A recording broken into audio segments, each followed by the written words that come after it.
ভাই একটু ভালো দেখে আমার 5 কেজি বুট দিয়েন তো।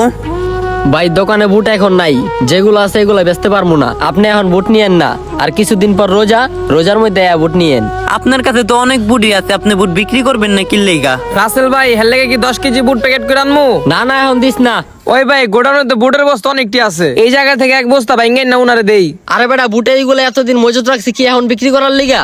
বুট এইগুলা রোজাতে বিক্রি করমু, আর 2-3টা দিন পর বুটের দাম এমনি বেড়ে যাবো নি। হায় রে বাঙালি, কালকে বাইচা থাকমু এটারই ঠিক আছে নি, কিন্তু কেমনে কালকে মানুষে ঢকামু এটার প্রস্তুত করে রাখি। অন্য সব দেশে রোজার সময় সব পণ্যের দাম কমা যায়, কিন্তু বাংলাদেশ এমন একটা দেশ রোজা এলে সব পণ্যের দাম বাইরে যায়। মজুত করে আমরা সব পণ্য আগের থেকে রেডি রাখি, কখন রোজা আইবো আর মানুষের চাহিদা বাড়বো আর সব পণ্যের দাম জানি বাড়ায় বেশি। কি জন্য এইসব করা প্রয়োজন? রমজান মাস পবিত্র একটা মাস, এই মাসেও সিন্ডিকেটটা করা বন্ধ করতে পারি না আমরা। আপনাদের রুহগুলা খোদার কাছে বিচার দিব। এই লোকটা পণ্য মজুত কইরা মানুষের কাছে বেশি দামে বেচতো। ভাই জ্ঞান দিয়ে না তো জানতো এই জায়গার থেকে। যেমন আমাদের হাতের 5টা আঙ্গুল এক না, তেমন সকল দোকানদারও কিন্তু এক না। এই দোকানে ভিডিও শুটটা নিয়ে মানুষদেরকে মেসেজ দেওয়া হয়েছে, আমরা কেউ যেন ওই রাস্তা না বেছে নেই।